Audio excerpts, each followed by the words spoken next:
Okay, the title of this series is Do Your Job. It comes from the great theologian Bill Belichick, who is always seen in the behind the scenes videos of the New England Patriots of telling his players, do your job. Do your job. All 11 players have a job. The team is successful when all 11 players simply do their job. Don't do less than is expected of you, and sometimes don't try to do more than is expected of you, because if you're trying to cover the whole field, you're going to leave something open, and that's not your job. One of the things that has gotten men messed up is we have lost the idea that we have a certain job. We are stewards. We are responsible for certain things, but we're not responsible for everything. So the one thing we want to do in response to all of the garbage that's being talked about in our culture about toxic masculinity and the dangers of masculinity, and colleges now that have courses that are trying to emasculate young men when they come into college. I mean, these things are real. We don't have to make this thing up. You don't have to be a comedian these days. You just have to pay attention, because there are some strange things happening in our culture. So we thought it would be interesting to, okay, let's come back and baseline what it is to be a man as Scripture teaches it. And what Scripture teaches is that we are created in the image of God, and we are stewards of His creation. Steward means we do not own it. We do not make it. It is entrusted to us by the master, and our job, our calling, our privilege is to maximize the master's investment for the sake of the master. Success is determined by the master. What we are responsible for is determined by the master. We are stewards of what's been entrusted to us. We're stewards of our garden. We'll talk about that next week. You're given a garden. Notice God did not give Adam the whole world. How many of you think God gave Adam the whole world? He didn't. Garden, so big by so big. You're only responsible for this or this, and you're not responsible for anything else. The thing that we overlook most, and the worst part of our stewardship, is the stewardship of self. The problem with not being a good steward of self is that if you are not a good steward of yourself, you're no good to anybody or anything else. You're on an airplane.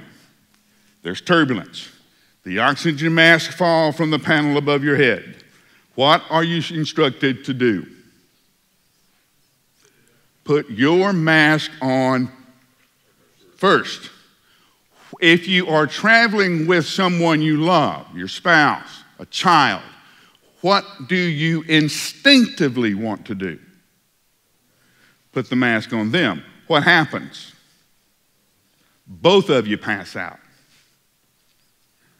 Both of you pass out. Guys, if you're going to be a good steward, if you're going to be a good husband, if you're going to be a good father, if you're going to be a good CEO, if you're going to be a good employee, if you're going to be good at anything else, if you're going to be good for anything else, the first thing you have to do is be a good steward of yourself. Treat yourself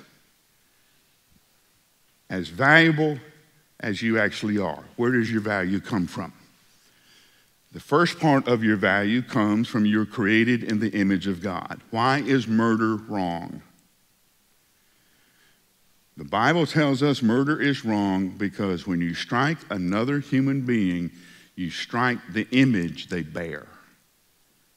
So murder is not an attack against another human, but it is an attack against the God who created them. You bear the image. There's something about you that brings a reflection of the Father to all of us. Now, you can't hold the ocean in a thimble, So all of us bring that part of the image that's been entrusted to you and that's been entrusted to me, and together in all of our diversity and all our uniqueness, we make known the person of God in a way together that we cannot do individually. First thing, you're created in the image of God. Second thing, my friends in real estate tell me that something is only worth what somebody's willing to pay for it. Here's what we know.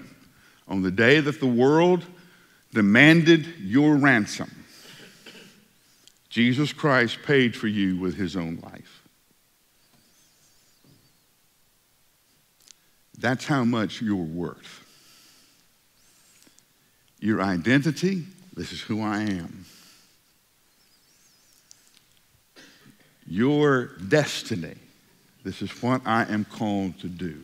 All come from that relationship with Jesus Christ.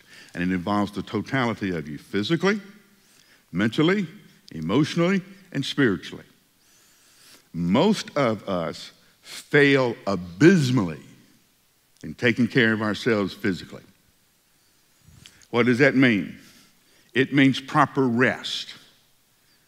All of us need in excess of 7 hours of sleep. Now, some of you will say, well, you know, Mike, I really don't.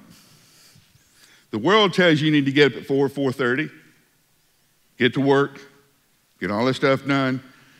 Do you know sleep deprivation is a form of torture? We know what happens when you don't sleep well. You lose your mental capacities. You start hallucinating. You don't make good decisions when you're tired. In fact, if you're in AA, they will warn you about halt. You're more likely to drink again if you're dealing with halt. You know what halt is? Hungry, angry, lonely, or tired. You have to guard against halt. Lonely or tired. We do not do a good job taking care of ourselves. We do not rest properly. We do not eat properly. Most of us are digging our graves with our forks. Okay? We do not exercise. Now, I'm not talking about getting in the gym, pumping iron, any kind of stuff. That's great if that's what you want to do. But it's as simple as walking 30 to 45 minutes a day. If most of us did that, we would be much, and there's all kinds of studies about this. Now, the world wants to eat up your time. And social media, the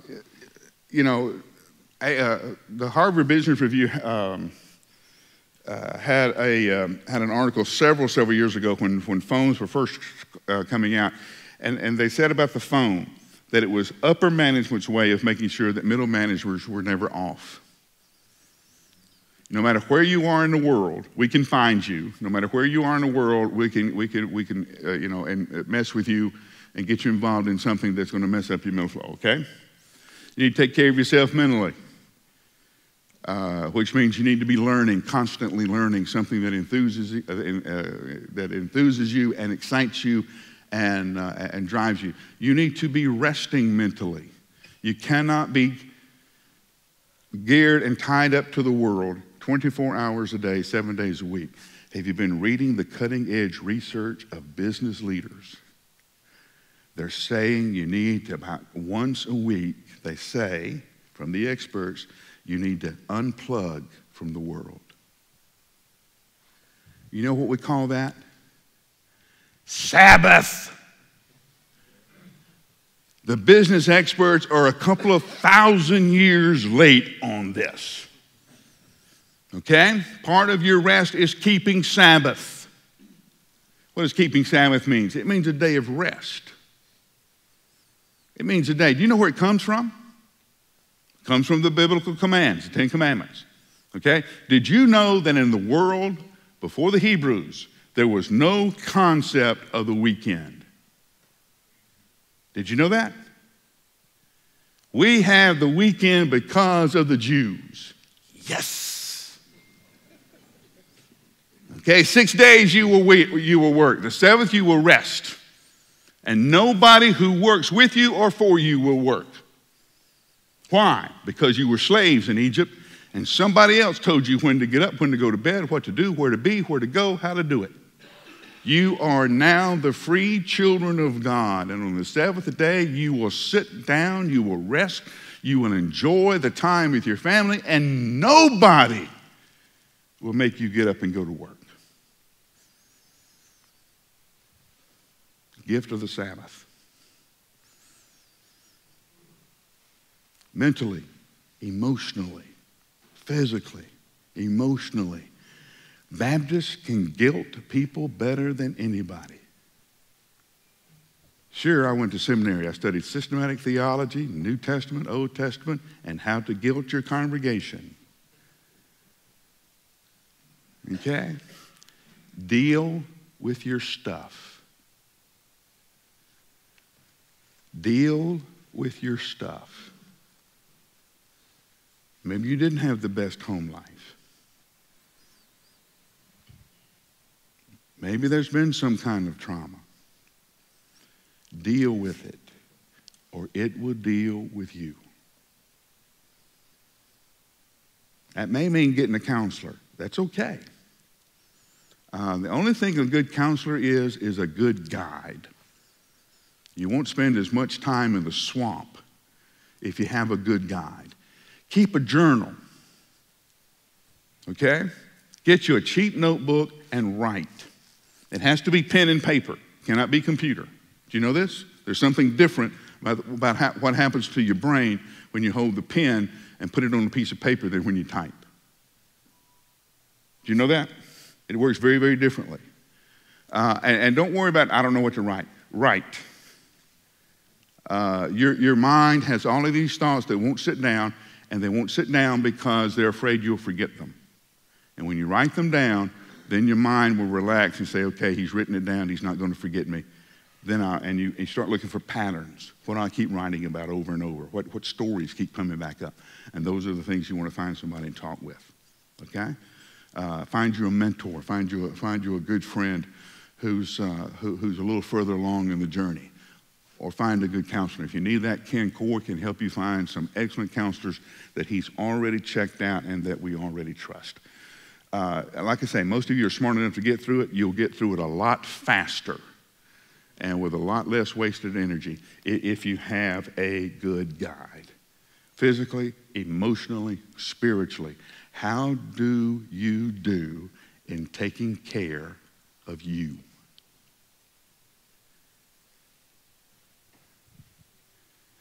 It's not selfish. Do you remember the triangle of the great command? Jesus was asked, what was the great command? Love God with everything you have. Heart, mind, body. Heart, mind, soul, everything you have. Love your neighbors, you love yourself. You literally cannot do one without doing all three. If you love God, you will love yourself. God's love will change how you feel about yourself. If you love your neighbor, you cannot love your neighbor well without loving yourself. Okay? So here are the questions for your table. Where do you get your sense of worth and self?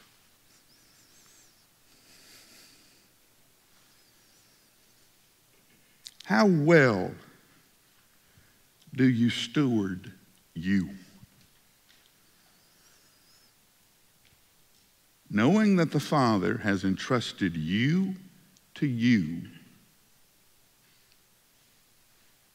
and you had to, as you do in all your accounts, had to sit in front of God and give a report on how you're handling this investment of you. How are you doing? Here's your homework question. If somebody else, somebody smarter, somebody who is a better steward was in charge of you, what would they do differently?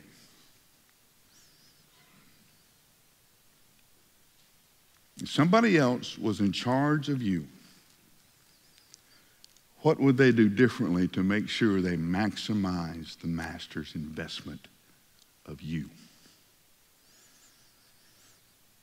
It's not selfish.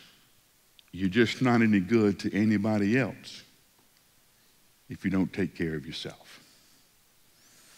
Let's pray together.